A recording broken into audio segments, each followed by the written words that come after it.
Hey, my name's Derek, and this is Right on the Edge. And I want to react to a COD Daily. Millennials have become uncool. Uh, Mainly because I'm a huge fan. I'm a huge fan, and I'm a millennial. I'm not like the was never a cool millennial. Probably not. Maybe. Who knows? But probably not. But I'm not shocked that millennials have become uncool. I'm gonna put it that way. And I want to see what he has to say about it. I used to watch this guy all the time. I still watch him periodically. Uh, and I still to this day think there's no reason that he should have been banned or demonetized from YouTube due to calling a racist and N-word. I have no idea why he got banned to this day, and I still think it's unfair. Just wanted to make that clear, buddy. Like Benjamin here. I think his name's Benjamin. Anyway, if it's not, my apologies. I'm gonna react to your little thing now. The millennials are starting to panic because they've realized that they're getting old and they're not. Oh God, no! Oh, he hit me 5 seconds in. How'd you know? Oh shit! No, no, I'm just playing, man. No, we are getting old. We are, and even though a lot of people my age don't dress like they're getting old, I want you to know. Look, I have a watch, making progress. Next thing you know, I'm gonna be in a button up like yourself. What's cool. Now, there is a much larger conversation to be had as to whether millennials were actually ever cool. Exactly. Damn, hit the nail on the head. That's what I was thinking. I personally land on the side of no, you've always been cringe, but then A lot of us. There's a lot of cringe millennials. I am a cynical Daria esque Gen Xer. I was gonna say, have Gen Xers ever been cool either? No. Go back and get yelled at by your father some more, okay? Or go be forgotten. Like, right? Just have the whole generation be missing on a map. No, it's okay, brother. I'm fucking with you. And I have high standards for what is considered cool. And I always thought millennial culture, looking at it snapping quick on the heels as I was at the tail end of my generation, I never found it very interesting at all. And I kind of don't like it, actually. Just actively find it repulsive. But the thing is, I think there's a lot of it. There's a lot of millennial culture that is repulsive, and there's a lot that isn't repulsive. Like, I don't like what do you call it? Modernism, like in architecture, where everything's all boxy and square and too clean. It doesn't feel warm or lived in. There's a lot of millennial stuff that I don't like, but who enabled that is probably Gen Xers. and there are going to be people who say, well, look, millennial culture is not solely the woke Californian culture that Yeah, you can't lump me in with them. It's also not a bunch of lazy people that don't want to work. I work very hard. This is just something I'm trying to do because I like to talk about stuff. I'm a yapper, as the younger generations tell me. Uh, I can just rattle on and on and on, almost all the time. Not all the time, but let's just say I can talk a lot. And but I work, you know. predominated from around 2008 to 2024, say, that sort of millennial culture? Well, yes and no. So I'm sure that there are plenty of millennials who found themselves enjoying the Gen X culture as we grew out of it. Of course, yeah. I mean, I have nothing against Gen X culture. I think um, I think Gen Xers are a product of their situation and had their own unique difficulties, challenges, and styles. But I do think there's a lot of Gen X culture I don't like, you know, and that's like the continued abuse from father to son, and then father to son. And I think a lot of people would resonate with that. It's not like I want weak men, but I don't want abused men. You know what I mean? The sort of 80s, 90s cartoons, the I loved 80s and 90s cartoons, and I talked about them earlier in a video about Gen Z feeling nostalgia for a generation they weren't a part of. And I said, well, I miss the fact that cartoons, even though they weren't focused on it, would have real messaging in there. And for my generation, personally, the ones that stand out are things like Rocket Power and Rugrats and Hey Arnold. All three, while still being a silly cartoon, had very adult themes, like grief and stuff worked in. It wasn't like SpongeBob all the time. Edgy movies of the late 90s and early 2000s, up until, yeah, about 2008, 2009. But the thing is, these people have been I also started watching you around that time when I started to notice a disconnect between, I guess what we call like a freedom esque movement, like a movement of saying what you want because you could, like I don't know, like a rebel movement almost, to everything becoming clean and sanitized, you know? overshadowed dramatically by the Californian culture, because one defining aspect of millennial culture was social media. Social media was the millennials' playground, and it became very, very woke very, very quickly if you think about it. I mean, social media didn't really start to exist until I do have a question though. Why is that? Like why was that why'd that happen? I would argue that it's not millennials' fault per se, even though our generation probably has to bear the brunt of it. But I feel like this is a super complex issue on changing laws, adaptations, and the illusion of the illusion of media control. Not really the illusion of media control. I'm trying to come up with a concept that rattles in my head from time to time, but the perceived patrol no, the perceived control that the nerds that ran these social media companies thought that journalists and the news had on their bottom line, and how they wrongly, I think, towed the line to them. like between 2007 And that's probably not the right way to describe it either. Help me out here. You're smart. You know, you have a lot of experience talking and 2009, on the internet. and didn't really start to take off until into the 2010s, when suddenly everyone was on social media. And remember the sort of And this is also the thing I'm talking about. Like, the more people got on social media, the more Karens that were added to these networks, the more clean and sanitized everything had to be. So it went from the wild west of the internet to a more overly policed form of internet. And to top this off, man, I feel like your country's doing the most harm with it out of all the countries. You know, you have people over there being arrested for what they put. I'm surprised you're not arrested. You know? millennial coded listicle style sites like BuzzFeed and Gawker, they became very Ugh. Yeah.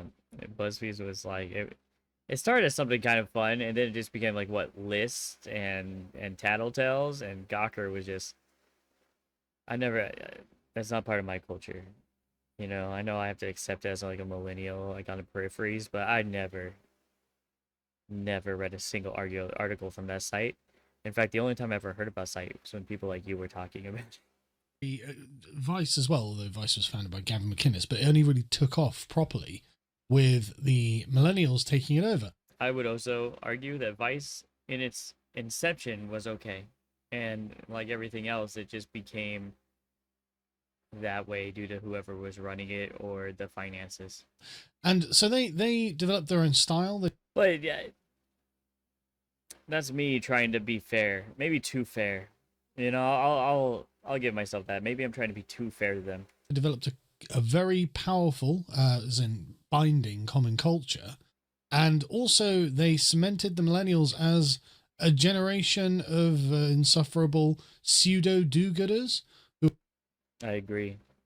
I do agree. I think they weren't even after doing good is the problem I had with it. They're after the perception that they did good, which is very different. They're very different things. Were completely self-interested, did nothing for anyone else, and were concerned about rights and racism and all of these other. I think I think that's one of the biggest downfalls of my generation. God, speaking is hard today. My generation is that in the quest for justice, uh, social or otherwise. They did more harm to the anti-racism movement than they ever helped it. I have never seen a bigger growth in racism online than in the last decade where they've been trying to remove it by force. It's just grown and grown. Sufferable social policing mechanism. We all Yeah, knew Puritans, I and agree. everyone got sick of it really quickly. Frankly, and I spent, of course, the latter half of the 2010s critiquing this on YouTube. Yeah, I watched a lot of, I mean, dude, I have watched so many of your videos. If I can look at the history of like what I've watched, and I probably can somehow, some way. I probably spent hours watching you, my guy. Like you have definitely helped shape my politics into being more rational. I think before I started watching you, I might have considered myself actually like left wing.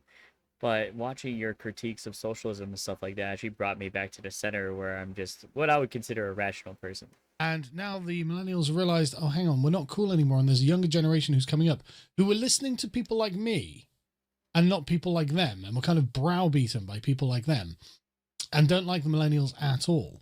And so this is an article from last year, but there's another one I've got from the other day. And it's just very interesting because they begin with, remember when the word millennial was shorthand for cool? I don't, frankly. I really don't remember that. I remember when millennial became, because I mean, before the sort of early 2010s, nobody ever talked about millennials, you know?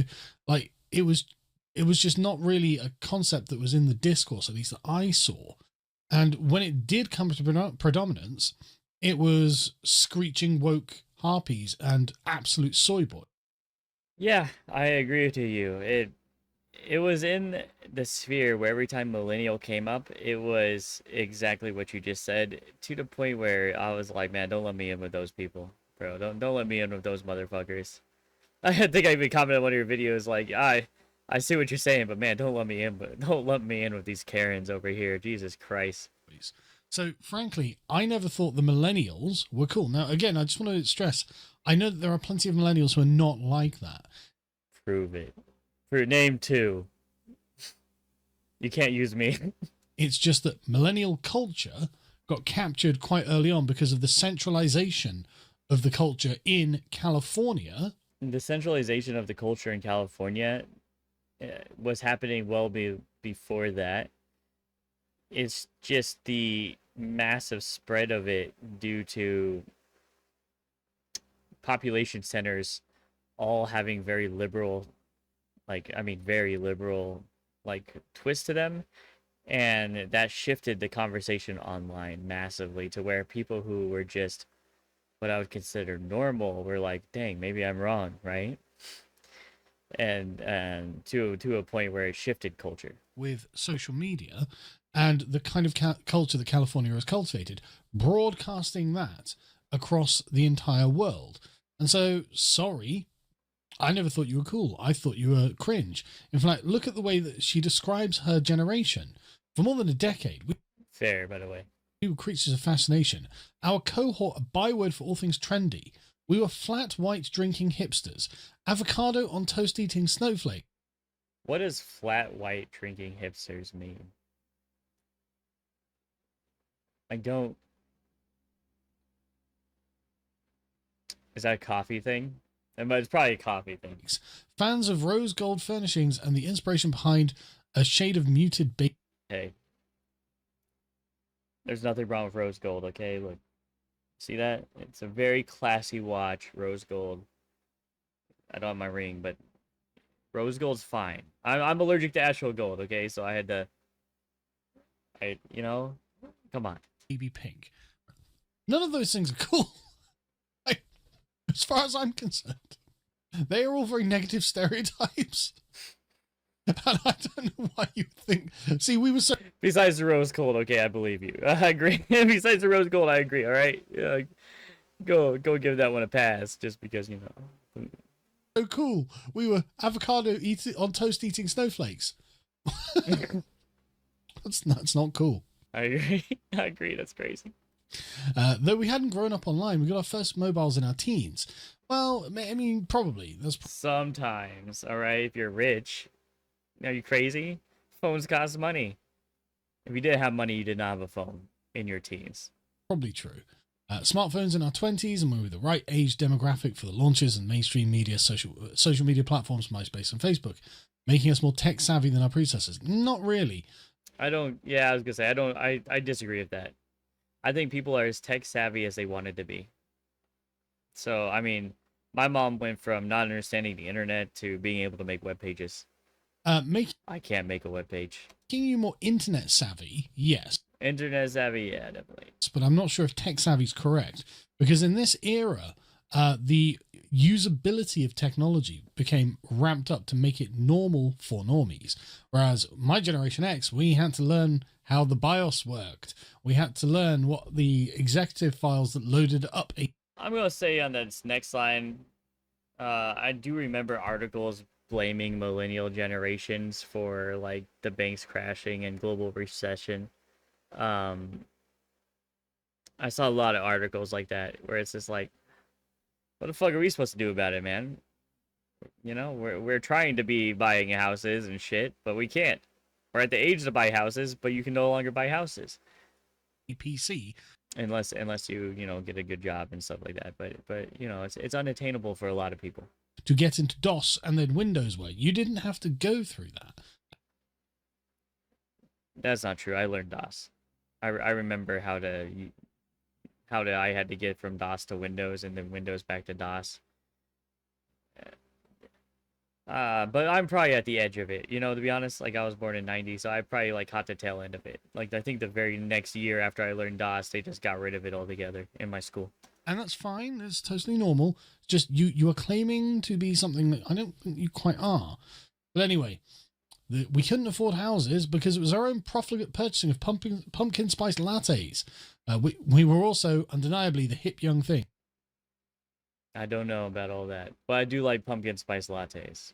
But I don't think everybody has to like them. I just personally enjoy them. I like that like bitter spice on it. Honestly, nobody thought so. Like you say, boomers were past it, mocked for their lack of internet literacy. Yeah, that happened in my day. Yeah. Gen X had no real defining traits, or Come on, it's true, man. They're the forgotten generation. at least none that could be summed up by a snappy headline. Not true. We were deeply cynical. We Actually, wait. You know what? You're right there.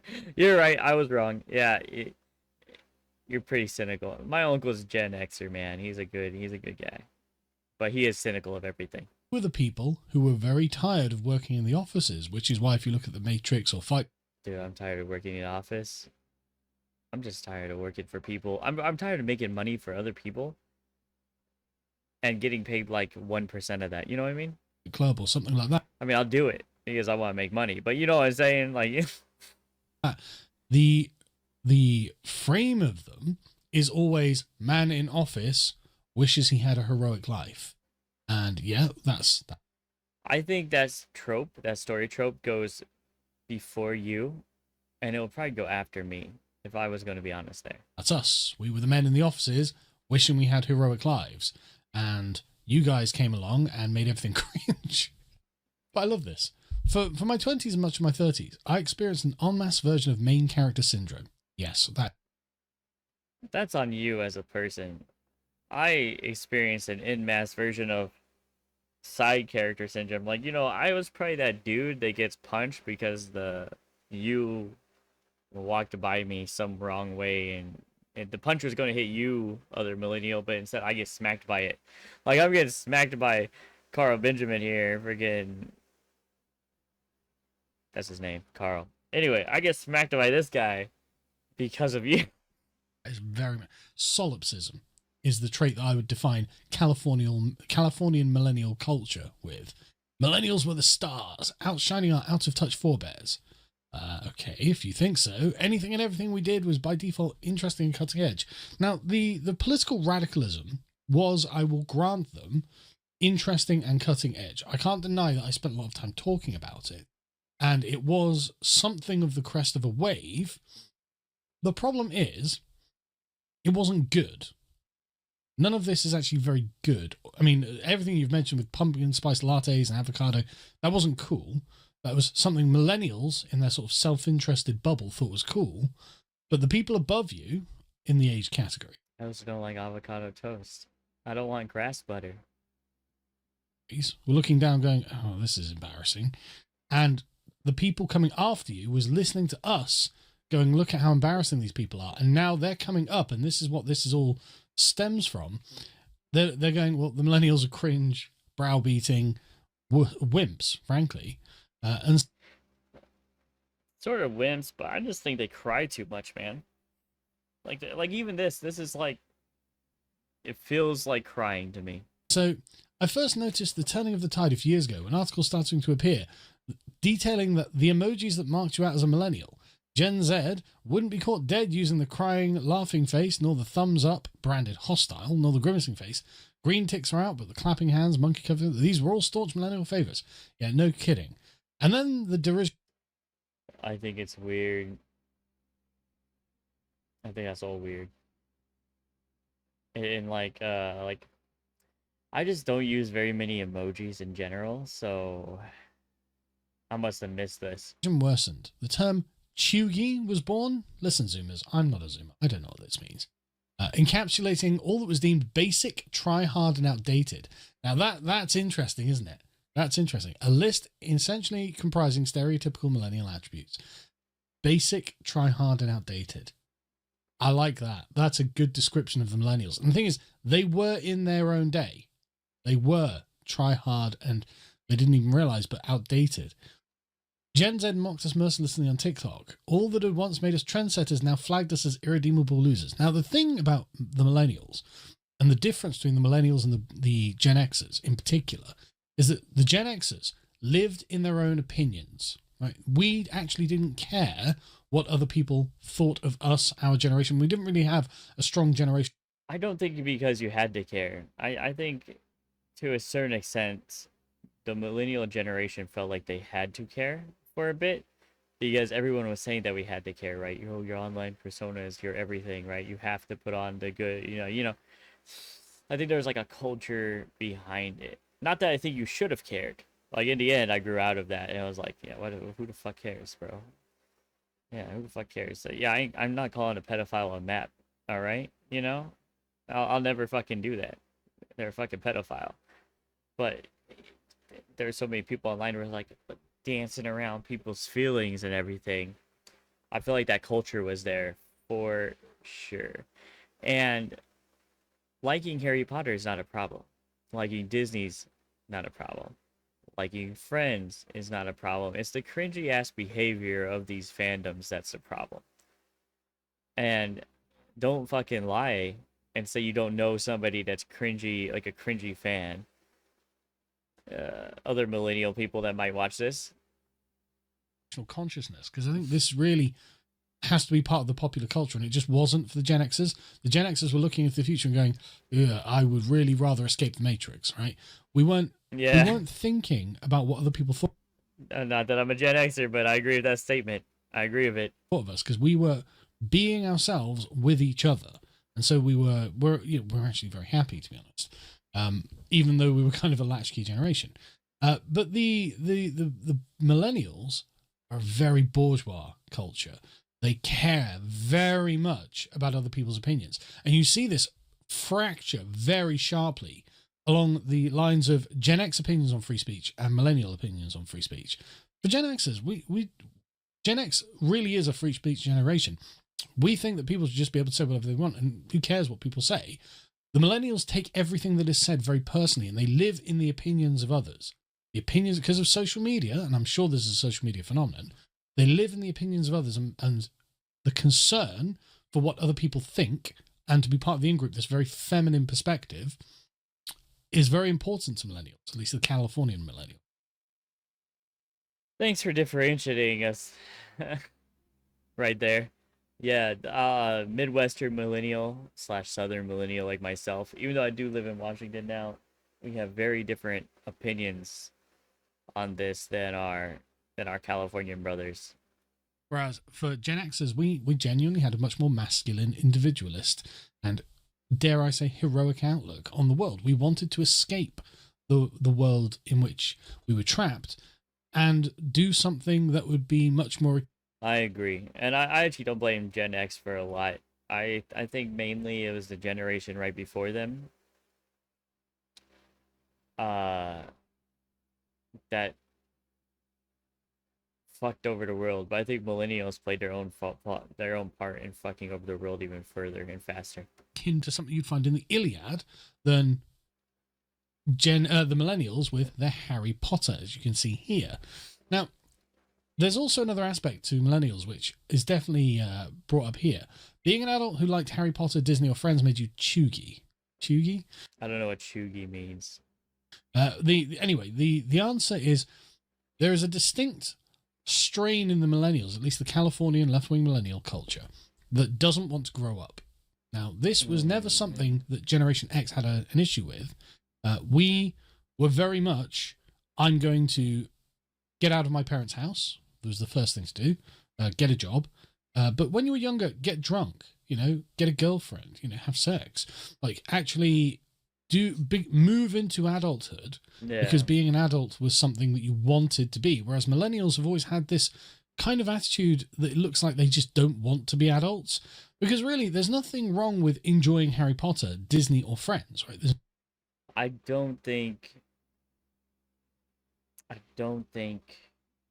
Obviously, I can't speak for everyone. I don't think it's not wanting to grow up. I think it's suffering endless setbacks to what you're supposed to be able to accomplish as an adult. Like, being an adult's great if you can afford a house. Being an adult's great if you can afford a family. Being an adult's great if you can afford a car. It's obviously not like you need any of those things to truly be an adult, but we were promised a dream of an adulthood. We had the promise of that, and to have that kind of stripped away slowly. And then stripped away not so slowly in like 2019. I think that's more to do with it than anything else. But that's just my opinion, obviously. It's like a narrow-minded, my opinion, because that's what I've personally been trying to strive for. Nothing wrong with these things. There's nothing wrong with enjoying hobbies that you enjoyed when you were a kid. And like, I as a Generation Xer, I'm currently painting some Warhammer, right? I really don't care what people think of this. Good job. It just doesn't bother me. And maybe this is because I'm a dad now as well. I'm just beyond judgments. But I didn't care about it when I was young, right? I played Warhammer when I was in my 20s with my mates, right? I don't care. But you guys care about these things. You've always cared about validation from other people, social validation from people you don't know. And again, I assume. Yeah, it's kind of like, I agree with this. Who cares? Like, just don't be cringy about it. And this is a product of social media. But anyway, how the mighty have fallen. Well, if you didn't outsource your own sense of well-being to people on the internet, now lots of Gen Zers who have just had the internet forever, maybe this wouldn't be a problem, right? Then there was the revival of 90s fashion. Look, you weren't really around for 90s fashion. Again, the youngest millennials in 1996, right? The oldest in the 80s. So at best, you're a teenager. You're about 18 years old. At worst, you're 5, right? I will say this, Carl. Can I call you Carl? Or would you prefer like Mr. Benjamin? I will say this. There's been a rise of people liking our aesthetic, but it's not really. I don't know if it's kind of like a millennial aesthetic, but it's like the early 2000s, that bubble realism vibe, And there's some Gen Zs that are over there. Bro, I see you made me say Gen Z. I'm an American, damn it. America. But there's some Gen Zs that are nostalgic for the culture of the 90s and the late 80s. So maybe we're circling back around to cool again. 2 months later, come on. No, that's a joke. That's a joke. But I've been watching these things and I was like, man, it's kind of weird to see kids who weren't there be nostalgic for what they've never had. But when I was watching this stuff, I was like, dang, that hurts a bit. I was like, oh. I haven't had like nostalgia sadness, so now I know I'm old for sure. But whatever, it is what it is. So 90s fashion is not really you. right? This is you looking at your older brothers and sisters and copying what they were doing because they were actually living through it properly. But yeah, you say we were there the first time around. Not really. You were the annoying kids. You were like 10 years old when the rest of us were trying to steal beer from like our parents. That's a weird flex, but good job. I like it. I like it. I never went through that phase, but I love hearing stories of people doing it. Fridges or something and get drunk, and you were just hanging around, right? You weren't really there. I agree, though. Yeah, when I think of the '90s fashion and stuff like that, I don't consider myself part of it. I would say between '05 to 2015 is probably like my generation's quote quote fashion era. The 2000s were your sort of heyday, Yeah, there you go. 2006 to sort of now, basically. And you're coming to the point where you realize that you're getting older because the oldest millennials are now in their 40s. Yeah. And so you can see that this is really starting to bother them. And the weird thing about the way this triggered them is that they've come for our socks, as in wearing the short socks that barely go above the rim of your shoes so people can see your ankles is apparently... I wear different socks for different shoes. I don't know why that's not common. You know, if I have tennis shoes, yeah, I'll probably wear ankle socks, but not the under the ankle socks, but you know, the ones that cover the ankle. But if I wear dress shoes or something like that, I'm more likely to wear thicker, longer socks because if I'm wearing dress shoes, obviously I'm going to be wearing, you know, dress pants and, you know, a suit or something of that nature. Yeah. a millennial habit. Now, I mean, it passed me by completely. I've ankle socks. I don't have a single pair of these. And why would I? I've just got normal socks. And Gen Z... Well, the reason why is... Actually, what would be the reason why is so that you look good in tennis shoes while wearing shorts. But if you wear, you know, slacks all the time or pants most of the time, you probably wouldn't do it. Or actually, wait, if you're Gen X, maybe you just wear like sandals, like those type of sandals all the time, which makes complete sense. You know, like I'm not judging you. You know, wear whatever the fuck you want. Say things like, I find wearing ankle socks in public an embarrassing ordeal. Okay. I mean, some people are like that, dude. My brother only wears long socks. Who the fuck cares? This is crazy. Interesting. Anyway, so they carry on. And she's basically kind of coping and seething here. And then you get this other one. This is the one that I saw from the other day. Cringe, how millennials became uncool. And again, what made you think this was cool? Nobody was looking at this and being like, oh, they're so cool, bro. I mean, I remember this when the selfie was first invented. And everyone was like, oh, God, how embarrassing. That's kind of how I thought of it. I mean, do I take selfies from time to time? And you never, you didn't, it didn't make an impression on you at all. But anyway, she, of course, is talking about the ankle sock as well. And this article is basically the same. The pastiche of millennial stereotypes, as you can see with avocado on toast, and various other like things. Again, the nondescript Generation X. No, Generation X is an emotional generation. Generation X is an internal generation. We are not bourgeois. We are not concerned about what we look like. And in fact, you can see a lot of that by just jeans and t-shirts, basically, is what Generation X wore. Same stuff I'm still wearing now. I'm wearing a shirt, obviously, now, but like, you know what I mean? You guys, again, being the excessively bourgeois generation, wear fashions for other people to critique. Like that. Yeah, I could agree with that. I don't consider myself very fashionable, to be honest. Like, I'm like a t-shirt sort of person. You know, button ups. I do have a suit, right? But yeah, that's for, well, jobs that require it. And because I think every man needs a suit. That's what you're concerned about. And it's genuinely hilarious listening to the millennials becoming their boomer parents. 37-year-old Lily here says, it's ridiculous. We have been judged by the younger generation who think they've invented everything. Literally word for word what the boomers said. Yeah, that sounds like a real boomer take there. That's crazy. To us, by the way. But really, we're just wearing what we wore in our teen years. And she says she felt uncool when she was scrolling TikTok and saw that being born before 1992 was considered old. Yes, welcome to the club. You are now old. We all get there, lady. I don't know what to say about this. This is so crazy. Before adding in a very millennial way, but my dogs have gone viral a few times. Like, who cares? But this never affected Generation X. We didn't worry about becoming old because we tried to become adults in our late teens and early 20s. I think everybody worries about becoming old, if we're being honest. But I think what he's talking about and what this person is the perception of being old. It's not about being old itself. Like, we all get there. It's more like the perception of being called old.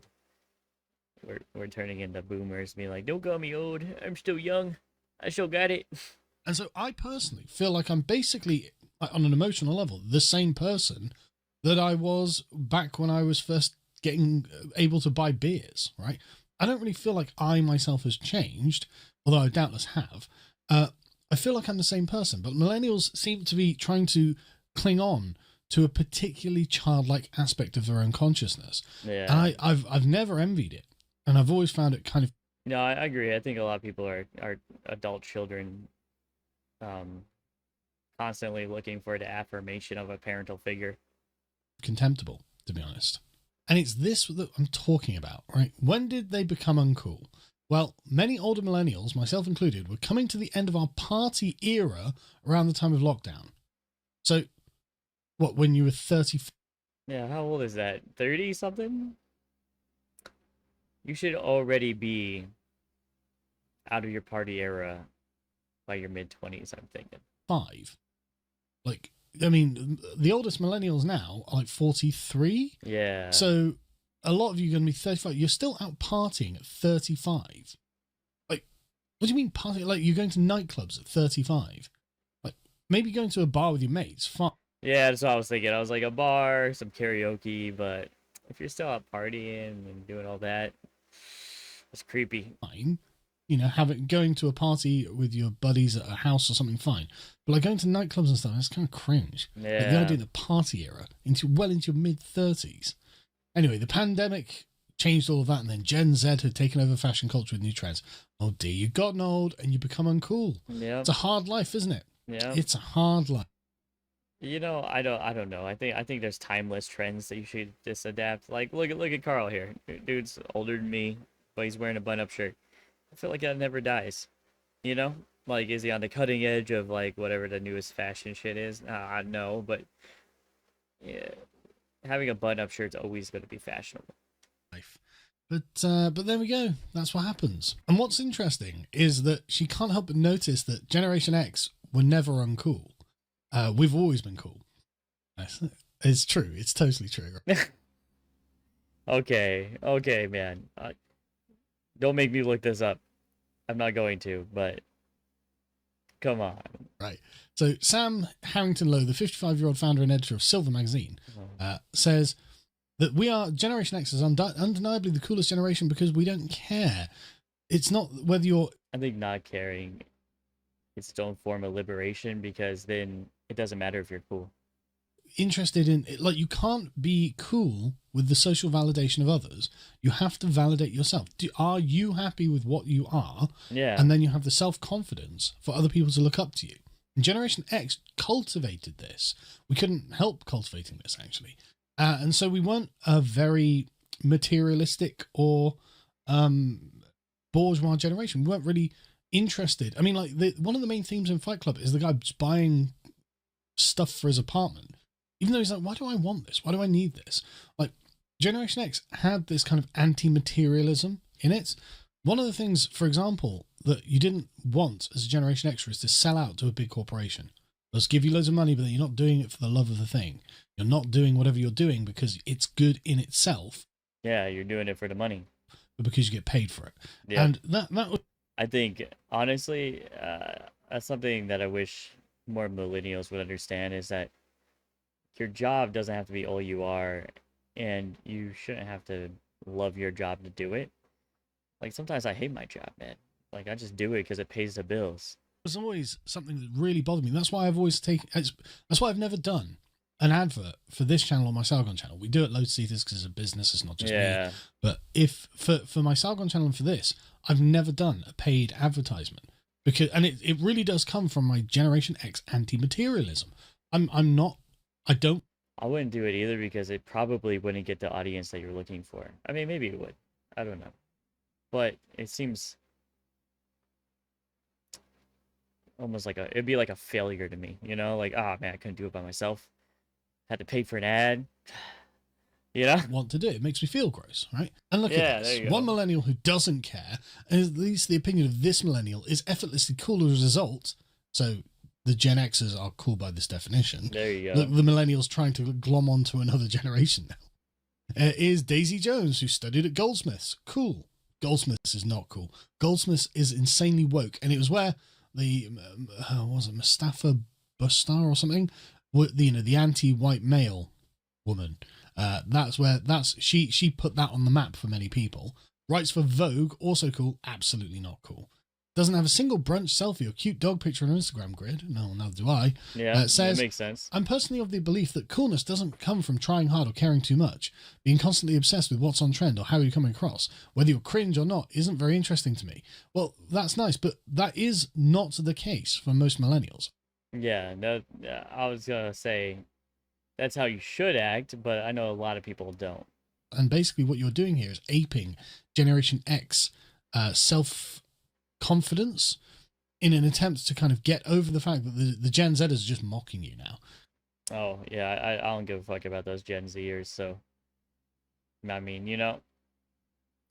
I hope that they do well as a generation, and I hope that together we can bridge gaps to actually push society forwards instead of constantly pushing it backwards. But I really don't give a fuck at what they think. Because everything But I love you guys. I don't give a fuck what you think. that you do now is actually cringe, old hat, weak. Oh yeah, hell yeah, weak, not sick, totally uncool. Uh, in unnecessary social policing as well in most cases. Yeah, I hate that shit. Yeah, I hate that shit. And so basically she ends with a cope. Really, it's impossible to define cool. No, it's not. No, it's You just not. defined it. You literally Yeah. just defined it and said, this woman is cool because she acts like Generation X. What's cool to me won't necessarily be cool to you. See, and this is another thing, the subjectivism. Well, It's just more cope, right? we've got to concern ourselves with the opinions of other people, and we've got to accept that everything is relative. No, we don't. So they Well, anyway, that's the end of me watching this. I do agree with this top comment. As a millennial, I've only used the term millennial used as an insult as well. This is my channel called Akkad Daily, and this is Carl Benjamin, and he runs like the Lotus Eater podcast and a few other channels. Great guy, very intelligent, I think, and I genuinely respect his opinion on things, even if he does it in the most blunt way possible, which is good, and we all need it. We all need that bluntness, and dude, just like you, just like him, I also agree that a lot of millennials just weren't cool. Not even a little bit. I mean, I don't consider myself cool, that's for sure. I never thought about trying to be it though. I was just like, well, I like nerd shit, so that's out of it. I'm done. Like 14, I was watching like, Dragon Ball Z and Gundam Wing and stuff like that. I was just like, well, it's too late. It's too late for me. Maybe I'll die, be reborn or something, and I'll be cool in the next generation. But for right now, deuce, and I hope you guys have, deuce, and I hope you guys have a great day. All right, bye bye.